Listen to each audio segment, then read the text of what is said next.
Chilean NGO called Red de Observadores de Ave y Vida Silvestre de Chile, or what we call ROC.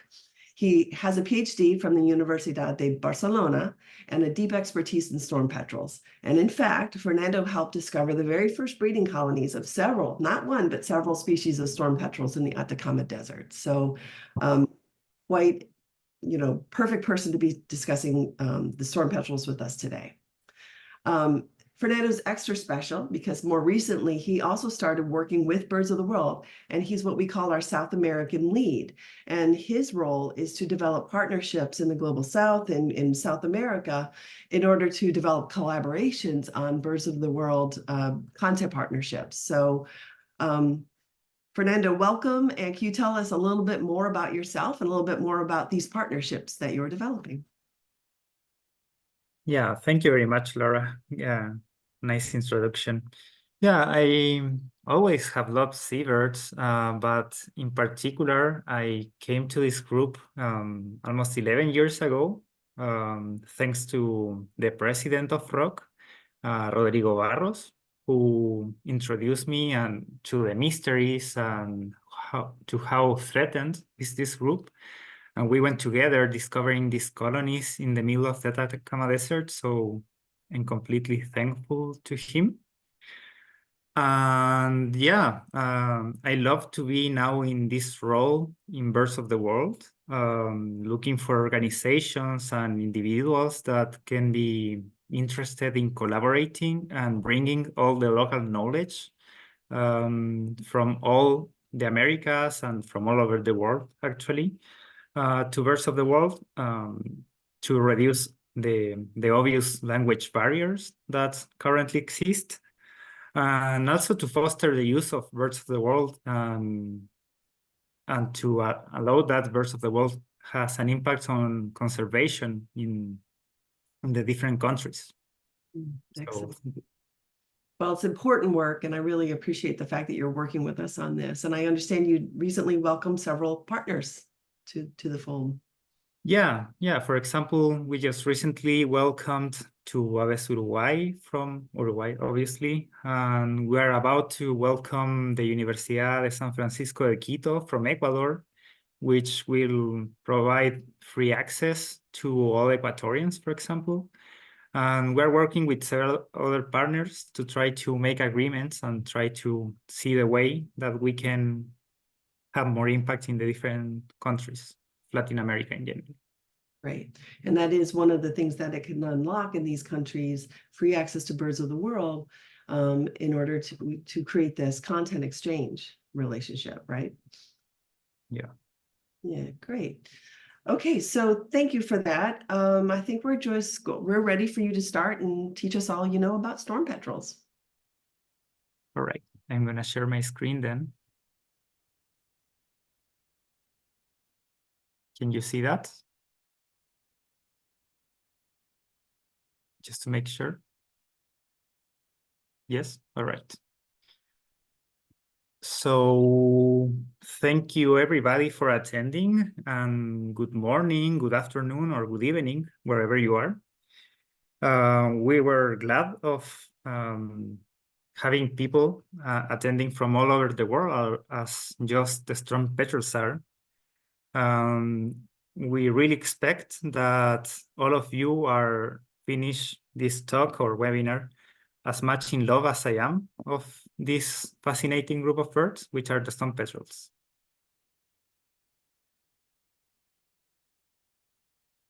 There have been an historical debate on whether the Storm-petrels are just one or two groups.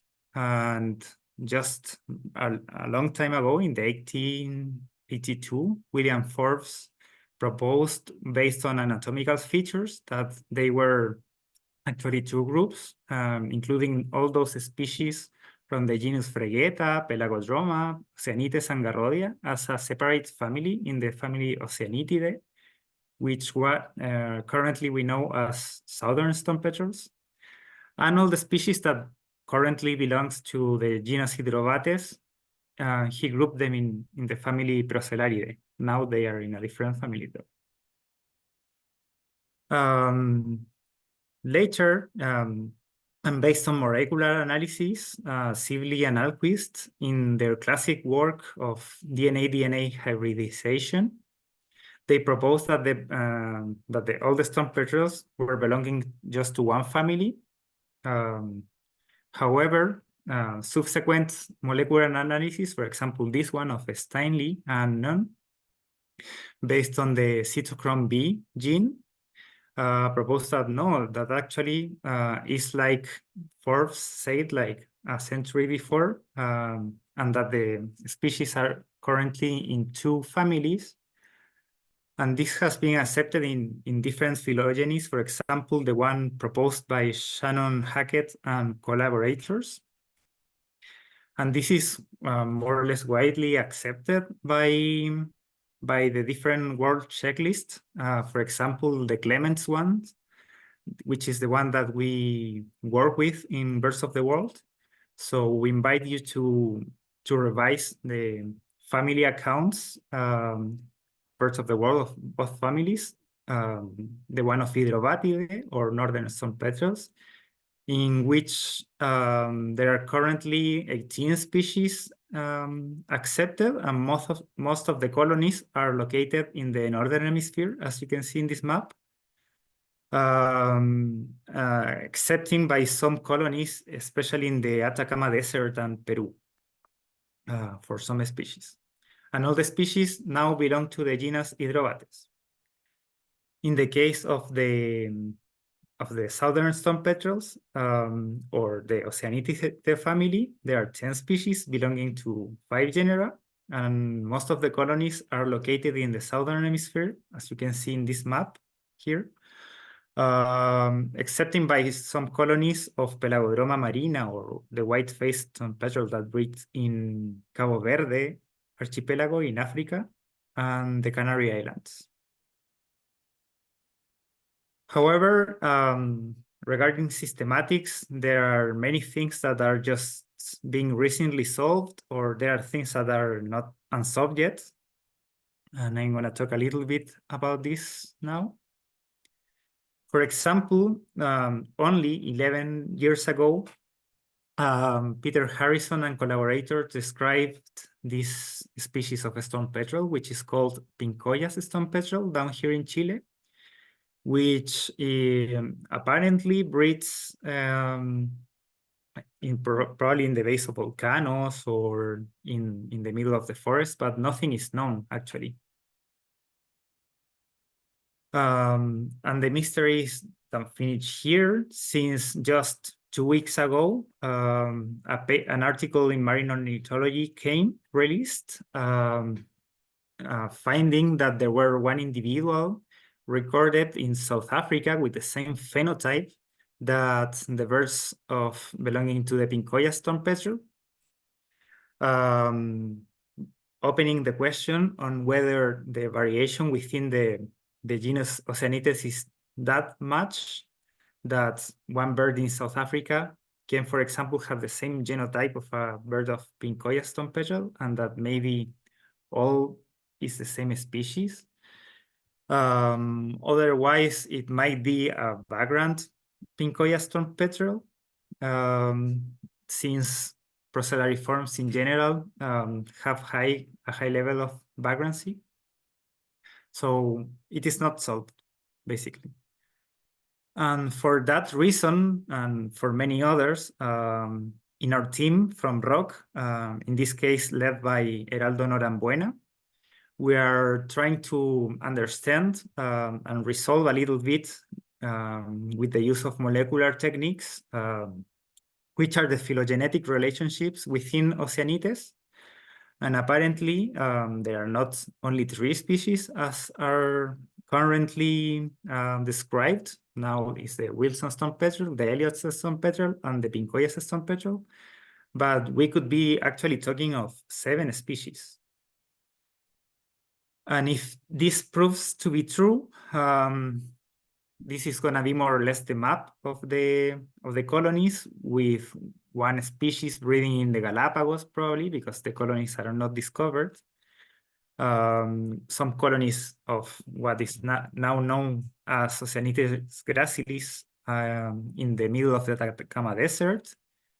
A new species in the Andes, in the central Andes, just next to Santiago, the capital of Chile.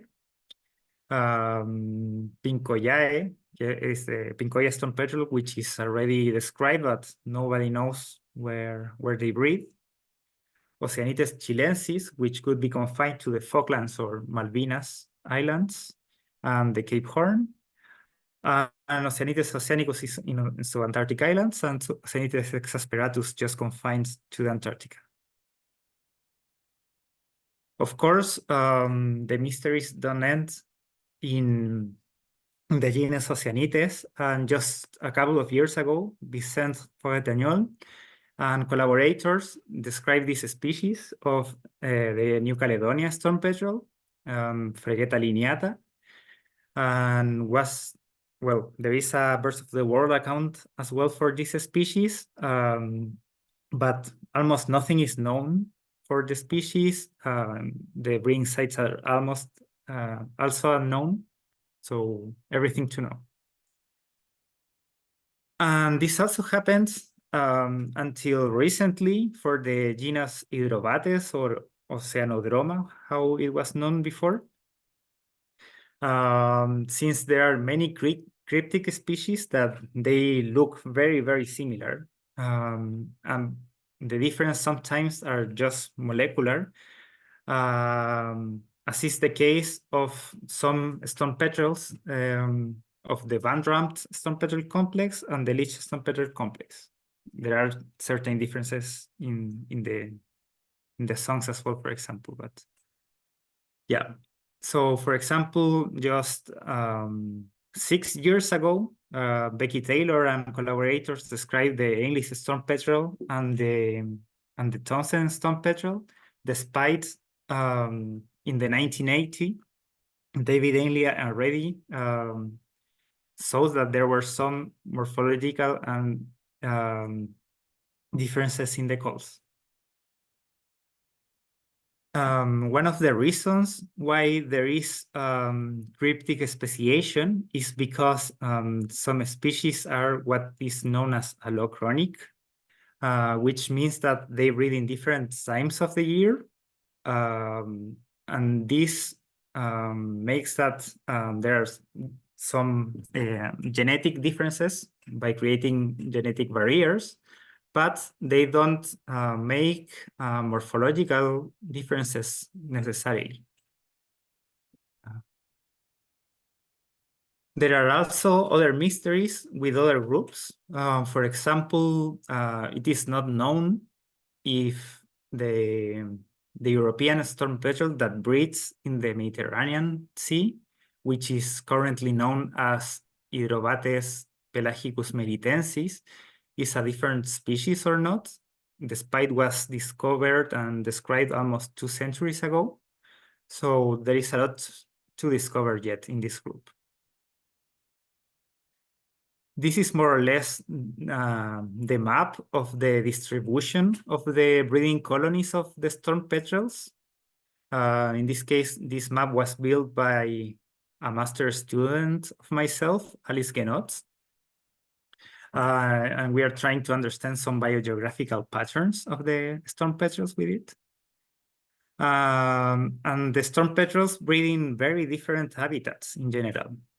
They can breed, for example, in the middle of the Atacama Desert, like the Markham storm petrel do, or in the middle of the Antarctica, which is more or less an opposite environment, like Wilson's storm petrel or Oceanites exasperatus does. And this is what first brought me to the storm petrels 11 years ago, as I mentioned. Me and other people with Rodrigo Barros, for example, Heraldo Norambuena, Fabrice Schmidt, among others, created this project with Rock called Golondrinas del Desierto. And we explored the desert looking for different colonies and find several findings, as Laura mentioned. One of them being the first breeding colony known for this species, which is the ringed storm petrel, which breeds in the absolute desert. There is no vegetation and almost nothing else. And in the case of the ringed storm petrel, they breed even 70 kilometers from inland, which may sound unexpected, but actually the storm petrels used to travel several hundred kilometers to feed, as I will explain a little bit later in the talk. Also, we have counted with collaborations, and there is another group researching on storm petrels in the desert, which is the group of the wildlife system of or Servicio Agrícola y Ganadero de Chile, who have discovered a lot of good colonies thanks to the help, for example, of stand dogs that are trained for looking for storm petrels. But the mysteries are far from being solved. And just a couple of weeks ago, our team from ROC discovered a new breeding colony for this species, which is the wedge-ramped storm petrel. Jess will share with you a link with the finding, with the EBER checklist. Yeah, so we're very far from discovering all what is in there. If you are interested in learning more about the desert storm petrels, you are invited to read the link that Jess will share with you of the Markham Storm Petrel account of Birds of the World. And also this nice report made by Sarah Gilman for the Atlantic. Another mystery that we have here just in Chile and next to the main capital, which is Santiago, is that we are finding every year, especially particularly in March and April, several dozens of fledglings of storm petrels, such as the one I'm showing in this slide, which indicate that there are some breeding colonies just next to the Andes or in the Andes. However, it's very hard to find these colonies for several reasons. So one of the methods we use is doing moon watching, which is basically point the moon with our scopes in the night and watch how many birds are passing, how many storm petrels in particular are passing, because we also can record other species. And with that, you can get an idea of where you have more flow and where you have less flow. And with that idea, you can record more or less where probably the birds are, but it's not accurate enough for finding the colonies, of course. Since despite we know that the storm petrels, the Wilson storm petrel breeding in Antarctica, breed more or less in rock slides like these ones. But actually the Andes are full of those rock slides through the world. A potential technology to use to discover new colonies is what the team of Matt Rayner and collaborators used in 2015 to discover the first breeding colony of the New Zealand storm petrel, Fregeta maoriana. What they did was to deploy radio telemetry on the tail of the birds and then follow the birds using this type of antennas that can get a signal to try to understand where the birds breed. And that's how actually they found the only known breeding colony. And that can be complemented with other techniques to try to understand, for example, how many colonies actually exist. The team of the same team, but in this case led by Correll, described with molecular techniques that probably all the birds that are in the ocean of New Zealand storm petrel belong to the same colony, and probably there are no more colonies. So that gives a lot of value to the only known colony of Te Hauturu Otoi. I don't know if I am pronouncing well, so my apologies. And the same mystery also exists for the Pincoya storm petrel, for which no colonies have been found yet. These are the records in eBird. And there have been a citizen science campaign to try to identify where the birds are falling. And we have been finding several areas and hotspots or falling out. In this team led by Daniel Terán, Danae Garrido, Nicole Arcaya, and among others. And for that reason, just a week ago, we went to this area, which is called Podudawe, trying to find some breeding colonies, but despite we saw several birds with the thermic binoculars, we did not find any bird breeding, unfortunately.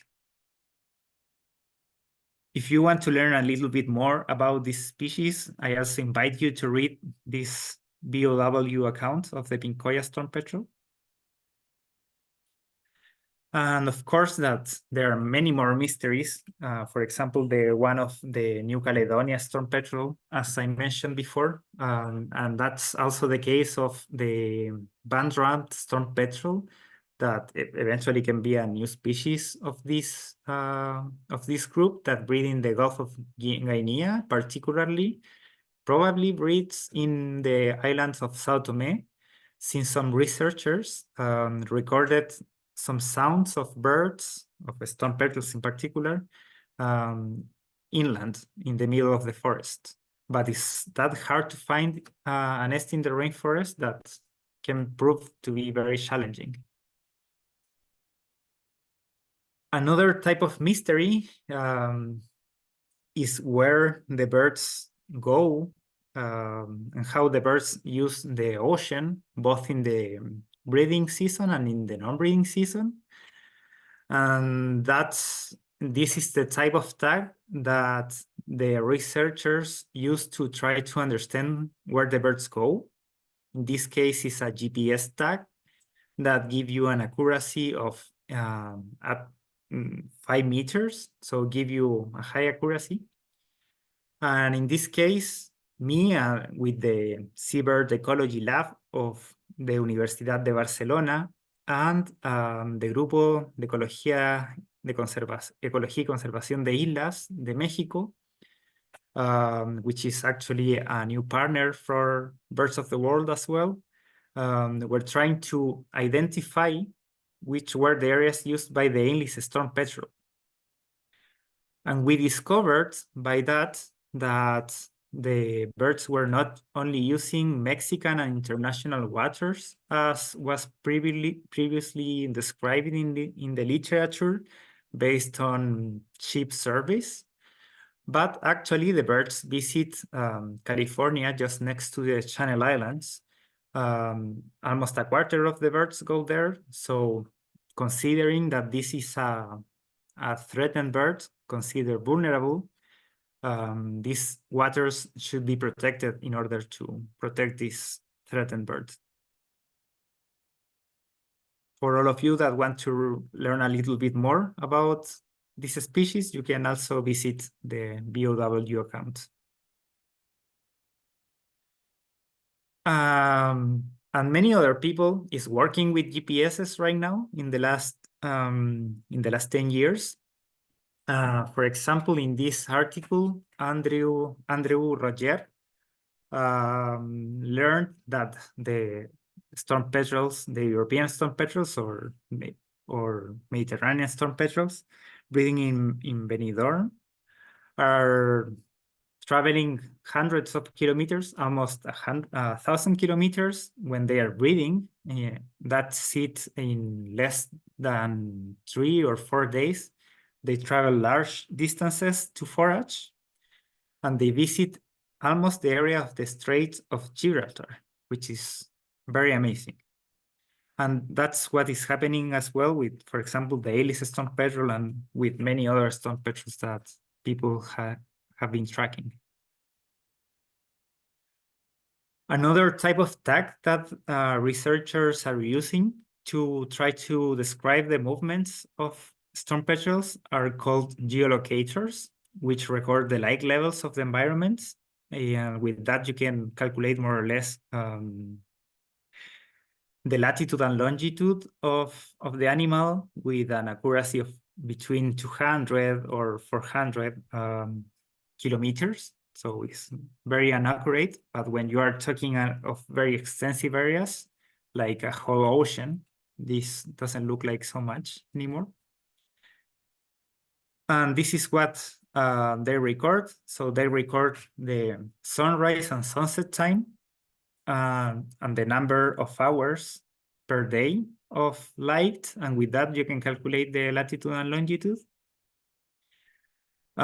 This type of tags have been used for more than 10 years now. And as far as I know, the first group that worked with these tags was led by Ingrid Polet, who has been one of the main ornithologists working with storm petrels, and who first described the migration of the storm petrels breeding in the Bon Portage Island and Gull Island in Canada. And she learned with this that the birds breeding in the two different islands apparently migrate to different areas in the tropics of the Atlantic. Also, this approach was used in 2018 by a group led by Luke Halpin in BC, British Columbia, with two species, with the fork-tail and the leech storm petrel.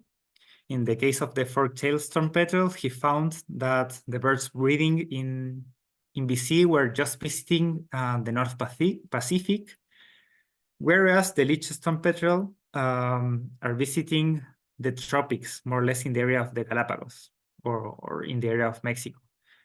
So the leech storm petrel have more or less the same migratory pattern than the one found in the Atlantic, traveling to the tropical areas.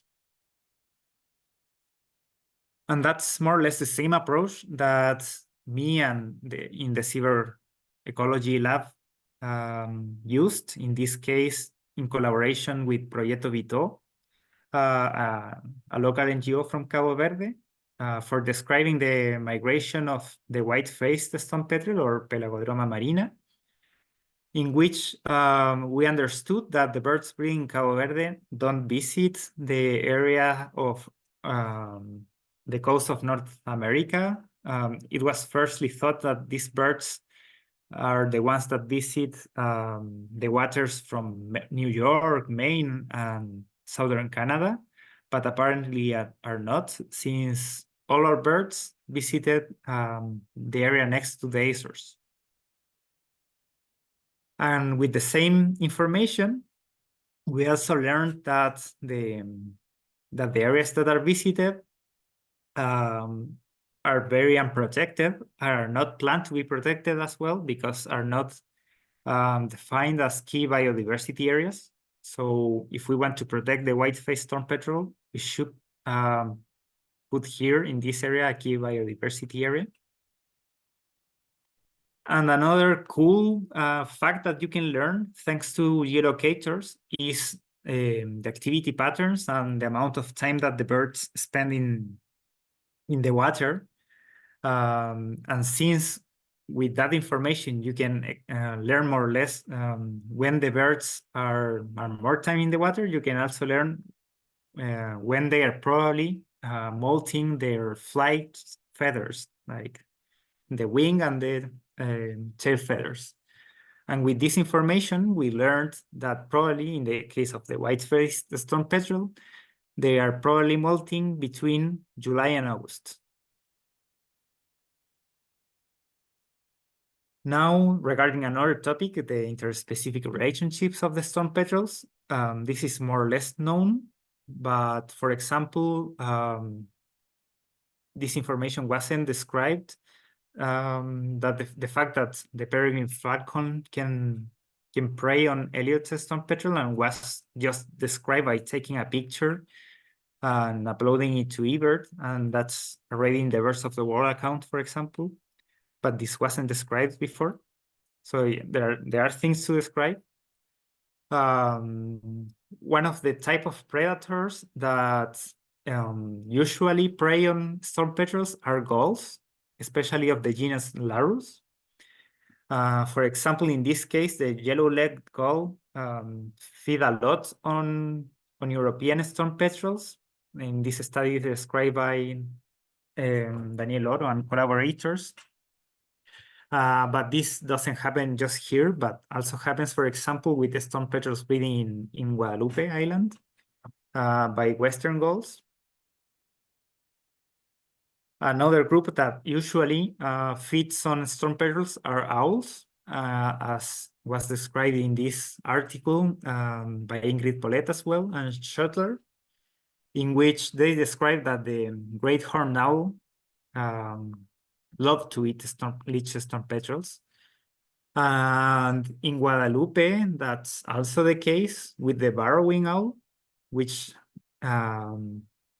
feeds both on Townsend and Ainley's storm-petrel, and it's also the case with the same species, with the burrowing owl, that also feeds on Barkham's storm-petrel in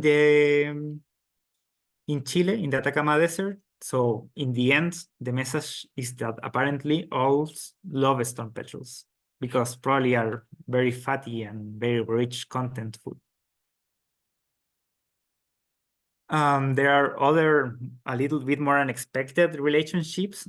This is the case of the Chilean iguana in an article of our team that is leading Ricardo Pino, in which we found that the Chilean iguana, which is a bird of more or less the size of a storm-petrel, can pull the storm-petrels and feed on them.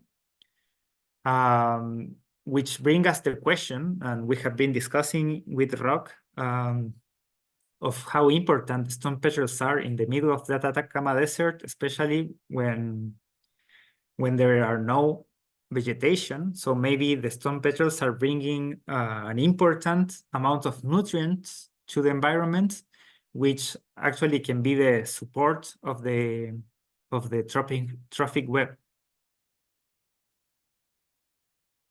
Regarding what is the food of the storm-petrels, in this case, the storm-petrels in general feed on zooplankton. For example, in this study, Juliana Bedoya studied the diet of the least storm-petrel and found more or less what is expected for storm-petrels in general, which is that they feed mainly on crustaceans, for example, Euphasiaceae. The Euphasiaceae, the most known of them are the krills, for example. They also feed on very small or larvae of cephalopoda and fish larvae. There are some storm-petrels that can even feed on insects, like sea skaters, for example. But the diet is not described for most of the species, and now the molecular techniques are improving, and there is people identifying the prey by the DNA with a technique called metabarcoding. So there is still a lot of space of learning about which is the foraging ecology of the storm-petrels. Regarding the sound and vocal behavior, many species have not been recorded, and this is because the birds are not very vocal at sea, where most birders are recording the birds, but these species are mainly vocalizing in the colonies, either flying around the colony or from the nests. And as thus, for example, in Macaulay Library, we don't have any recording for the Matsudaira storm-petrel, nor for the white-bellied storm-petrel, and that's also the case in Senocanto. So it's not only a case for this platform in particular. And was the case of the wedge-ramped storm petrel as well, until our team in Rock discovered the breeding colony a couple of weeks ago. So if you are interested, you can just try to search for this species in the Macaulay library, and you will find this new recording. And last but not least, I'm going to speak a little bit about the conservation of this species. If you compare this species and the ratio of threatened species in comparison with all the birds, we can see that both the species of the family Oceanitidae, or southern storm petrels, and the Hydrobatidae, or northern storm petrels, have a higher ratio of species that are either vulnerable, endangered, or critically endangered, or that are deficient, of course, than in comparison with all the birds. So they are a particularly threatened group.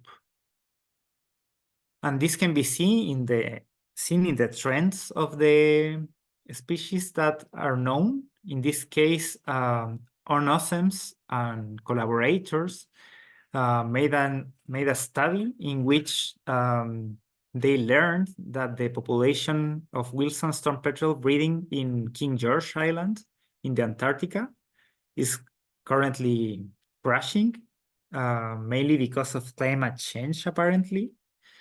So yeah, in many cases, we don't even know the colonies. So we are very unlikely to know if they are declining or not. So can be a little bit dramatic.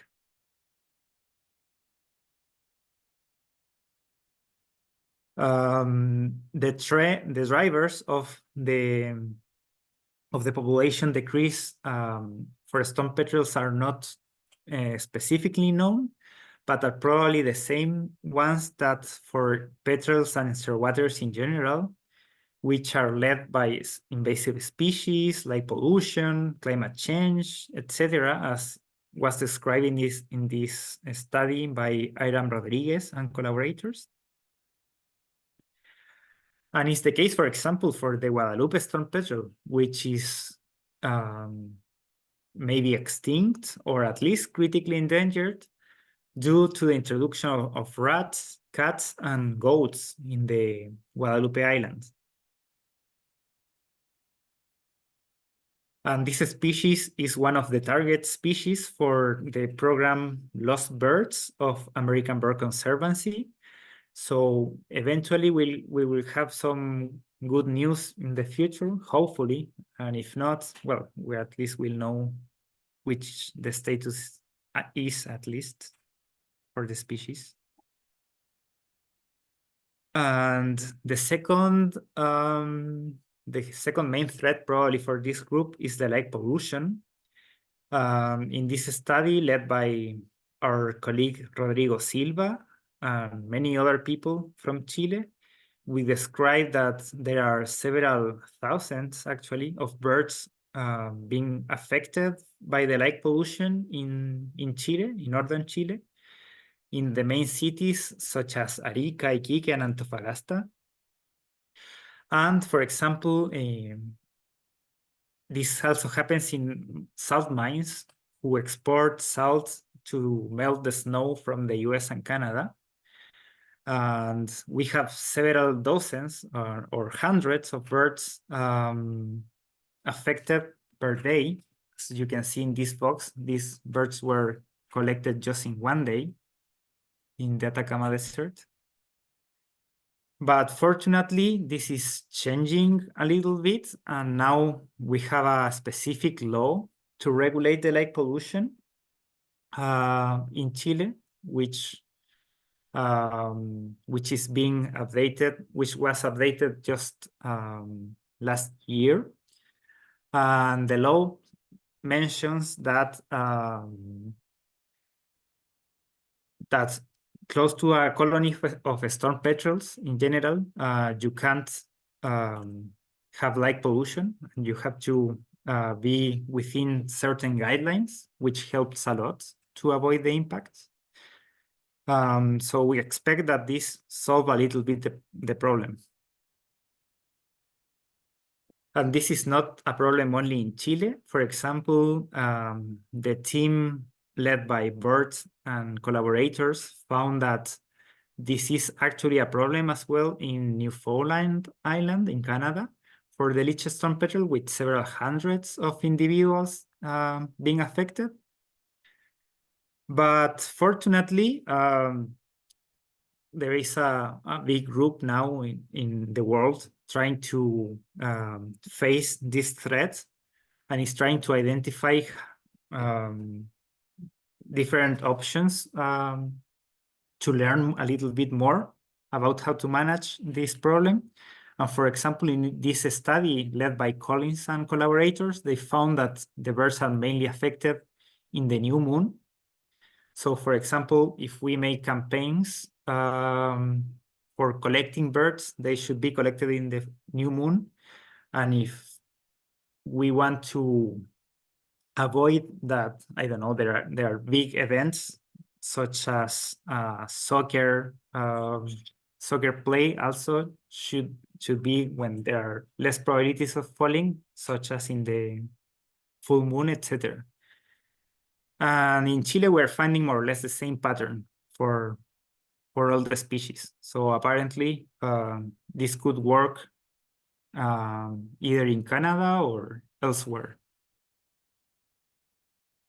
Something that has not been described is whether the non-breeding grounds of the species are polluted by lights. And in this article, with only one geolocator recovered, in a collaboration of ROC with the Universidad de Barcelona, we're trying to understand, for example, if the light pollution is a threat for the Markham storm petrel. And apparently, during the breeding season, they don't visit areas that are polluted by lights based on the geolocator data. Another threat, like in many other seabirds, is the plastic ingestion, as was described in this study, which apparently is a problem particularly in Hawaii, in the Mediterranean Ocean, and the South Atlantic. And in storm petrels, it's not an exception, since most birds that have been analyzed, for example, in this study, have plastic in the digestive system, so can become a problem for this group as well. So that's all. And for all of you that want to read a very comprehensive account, I invite you to read this account of Birds of the World of the leech storm petrel. But also it's important to understand that this resource is not updated elsewhere. So we're trying to create an alliance to find new authors and organizations that want to collaborate. So I would be very interested if you want to reach out, if you want to collaborate with any account. Because, for example, in this account of the European storm petrel, which is one of the most studied species, is quite unupdated. So we need the collaboration of 10,000 people, just as we have almost 11,000 birds. So thank you very much. And thanks first to the people from ROC, who has led my work with them, and was my first school for storm petrels, and also for the Cyber Ecology Lab of the Universidad de Barcelona, which was my second school for trying to learn new techniques to study storm petrels. And thanks to all the organizations and people that have been interested in funding our work with the storm petrels. Now it's time for questions, but if you don't have time for asking right now, or I don't answer your question because there are too many, you can always write to this email. Thank you so much. Wow. Thank you so much. That was just so deep and thorough, and I really appreciate that cross-species investigation that you've done. So we got a lot of questions to go over. I just want to point out to everybody, of course, these accounts exist on Birds of the World.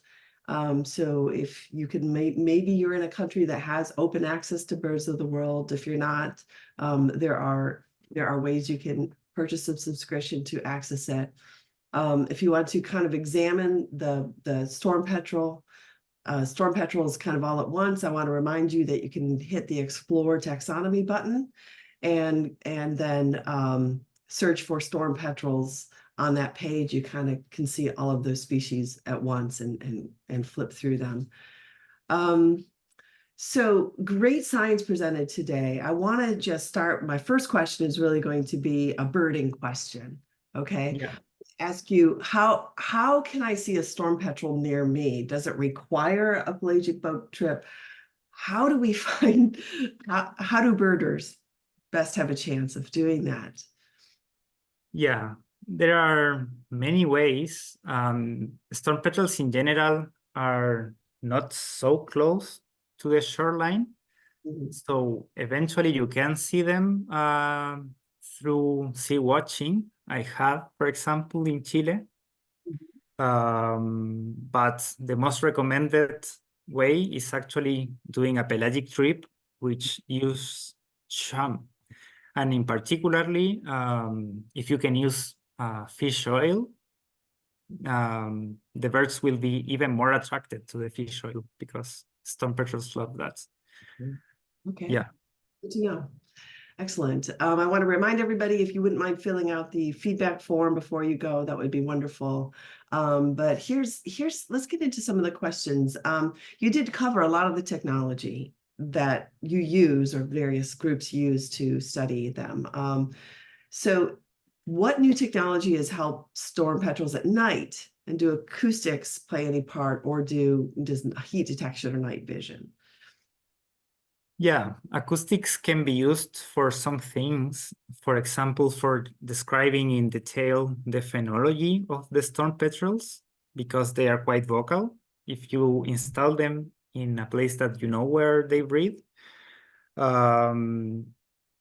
have starting being used to try to understand whether you can predict the abundance of a place using acoustics. And with that information, in the long term, you can have the trends of the population of the species. Mm-hmm. So yeah, that's one potential use. And another potential use is if you have a suspect of where the birds could be breeding, you can just deploy an autonomous recorder, which will be all the time that you want for you. So if you put like several in several places, it's much more efficient than going with humans. Okay, great. Have you used social attraction, which is vocalization, playback, artificial nest structures, to try to conserve storm petrel species? Yeah. In some cases, people are interested in doing relocation or creating new colonies that are extinct because the threats were very high in the past, but are not anymore. So people can deploy, for example, nest boxes with social attraction, like with the smell inside of the nest boxes and with bird sounds. And this approach, for example, is being used in several islands in Baja California in Mexico.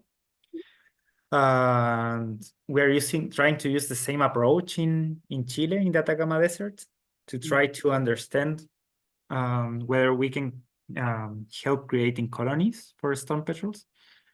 But apparently, nest boxes take a long time in being used. For example, in a study in the island of Santa Elena, Saint Helena, sorry, in the Atlantic Ocean, it took almost 8 years to be useful.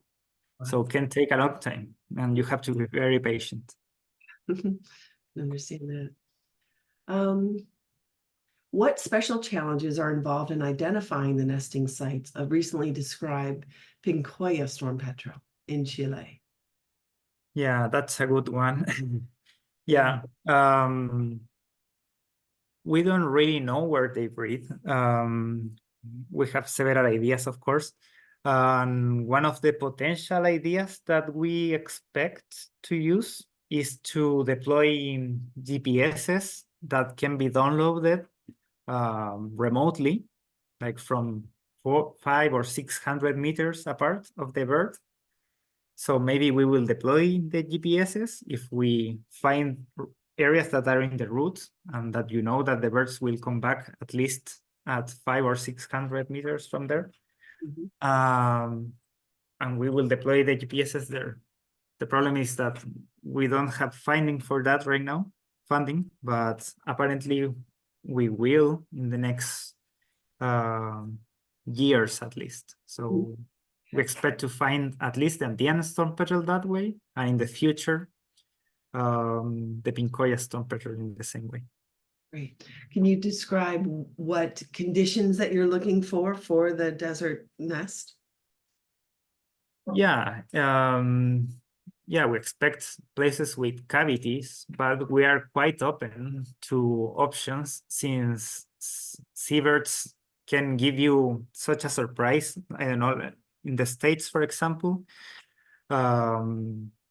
researchers were finding for the murrelet, which is another type of seabird, for a long time, and was very hard to find because they were breeding on the top of the trees.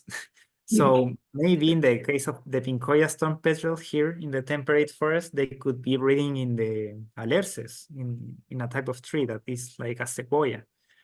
So we're open to that. We're open to rock slides. We're open to the base of the forest.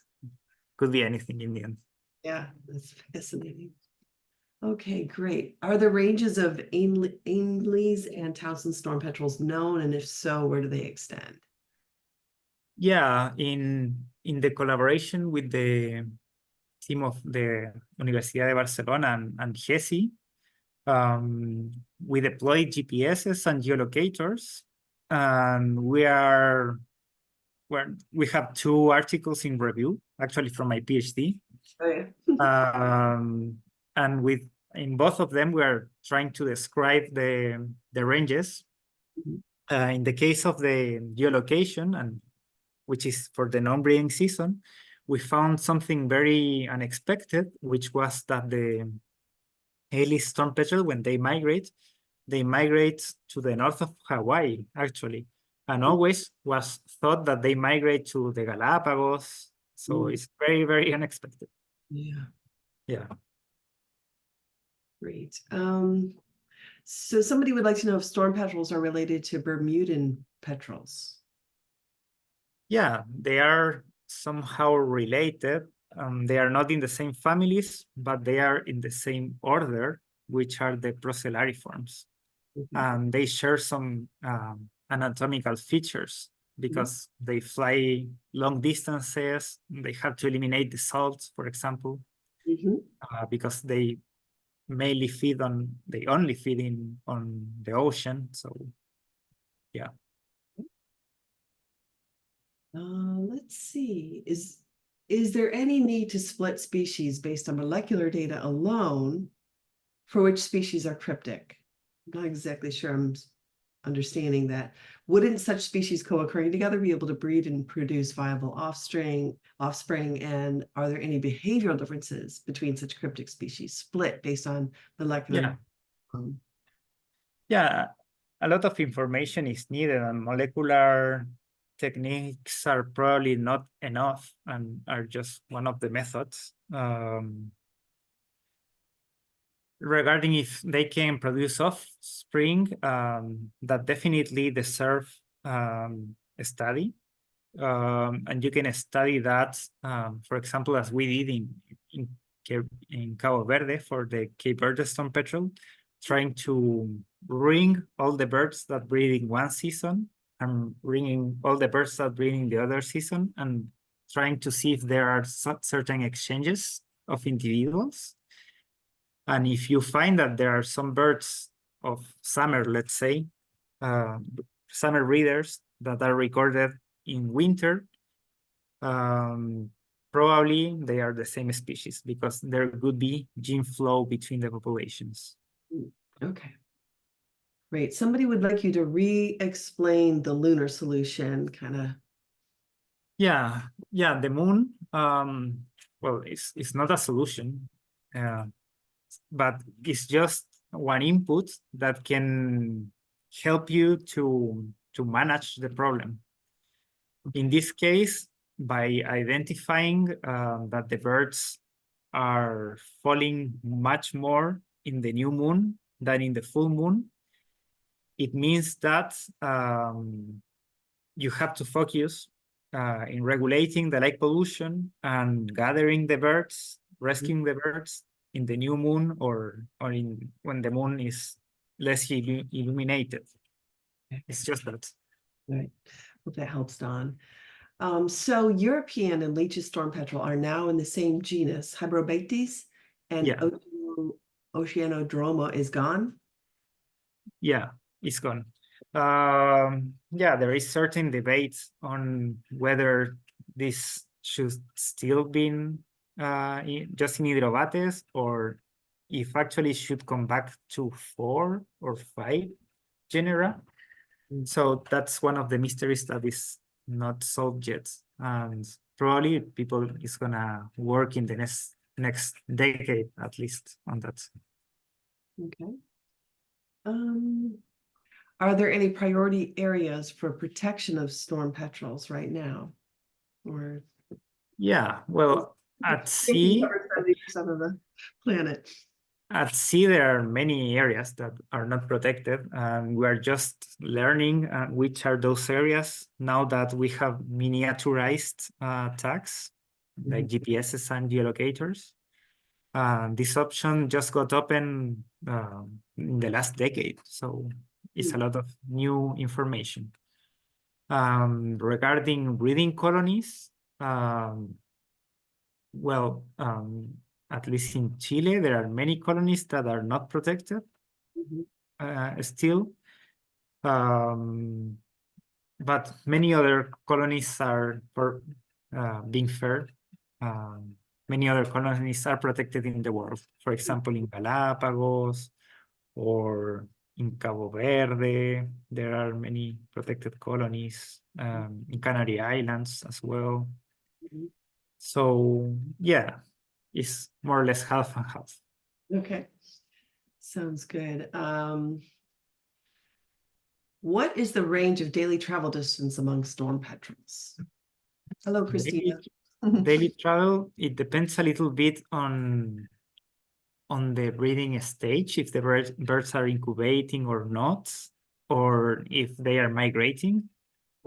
But they can move more or less 300 or 400 kilometers per day, even when they are flying faster. Yeah, so it's a lot. So here's a good question. What adaptations do nesting storm petrels have to survive the harsh conditions of the Atacama Desert? Yeah, that's a good question. We haven't studied that yet. We're just trying to understand that by learning. For example, we're deploying some data loggers to try to understand if the temperature inside the nest is very different to the temperature in the surface, because eventually the South Petrel, where the Atacama Desert storm petrel breed, is isolating the most extreme conditions. So they are about 20 or 25 centigrades, so which is quite nice for growing for a chick. In the case of another seabird that breed in the Atacama Desert, which is the gray gull. They have a specific adaptations. For example, they have adaptations in the type of eggs. They have a specific type of thickness and a specific size of the pores of the eggs, Mhm. which regulate more or less the water loss of the egg. So All right. maybe there is something like that, but we haven't studied that. Okay. Here's a great question from Alvaro. Fernando, here in California, we have a situation which I'm trying to understand. We have multiple species that gather in big flocks offshore, sometimes thousands, ashy black, fork-tailed, with a few Wilsons mixed in. These flock locations are somewhat stable year to year, but one thing that would be helpful for us and that I've not been able to find in storm petrels elsewhere is if other storm petrels elsewhere form big dense flocks like the ones here. So in a sense, trying to understand why they flock. Is it for safety, as they are not foraging in these flocks usually? If nothing comes to mind, we can be in touch later, but yeah. Yeah, I don't really know the answer, but I know that several other species flock as well. For example, there are some flocks in the Humboldt Current. So, for example, of ringed storm petrel together with Elliott storm petrel. So I wonder if it's just for having a safe place to rest. Apparently, storm petrels are shark food sometimes. So yeah, it could be. It could be that. It's not described if other type of birds such as skuas or jaegers can feed on storm petrels during their migration, because the feeding ecology of those species is not well described in that period. But eventually also they can perfectly prey on storm petrels, especially the jaegers, which are like a falcon of the sea. Okay. Great. So here's a person who surveys seabirds at sea and NOAA ships, mostly off the US West Coast. What value can visual surveys provide for delineating at sea ranges of leeches and Ainley storm petrels, since they are not identifiable at sea? Molt limits among adults may be the only way, correct? Yeah, that is right.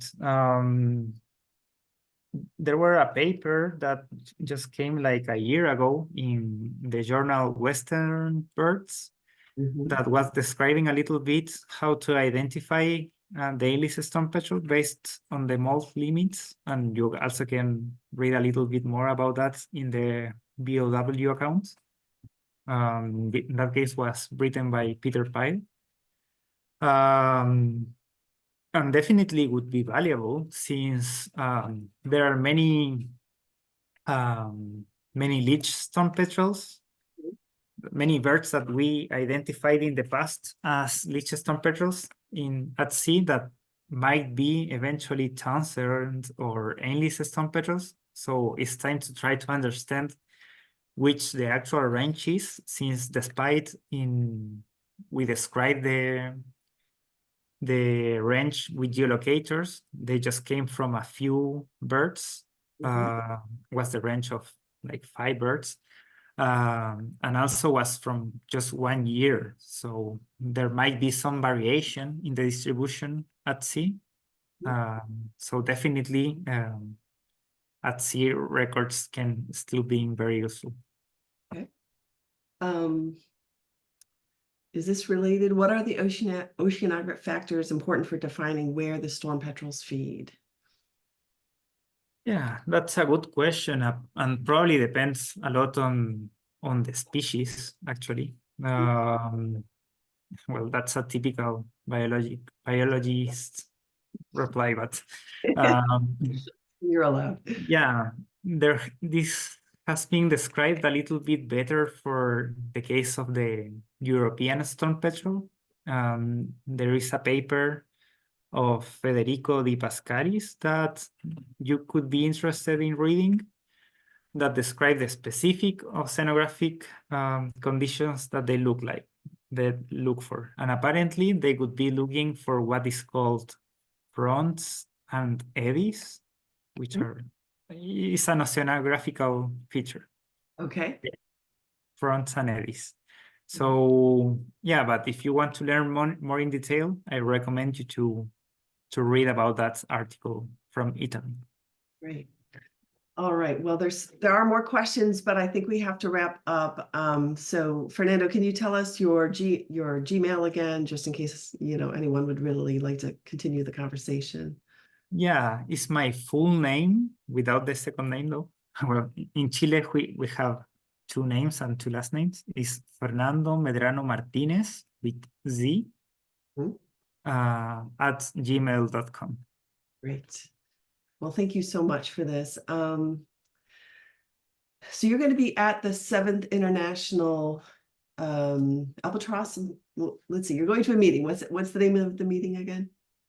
Yeah, International Albatrosses and Petrels Conference, which is gonna be hosted in Mexico by our new partner, which is the Grupo de Conservación de Ecología y Conservación de Islas.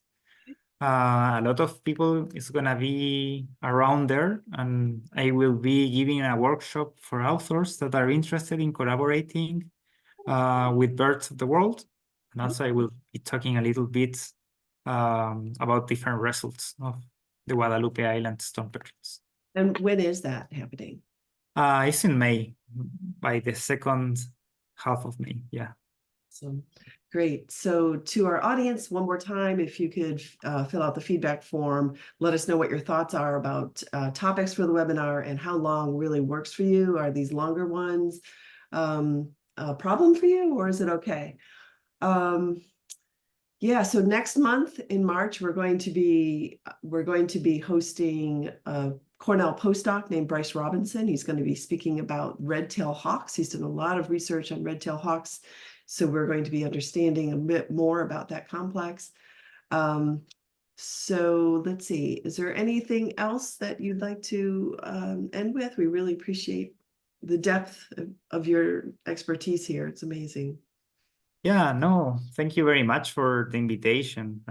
It's amazing, and I really hope that some people from the public also can unreveal some of the mysteries of the storm-petrels.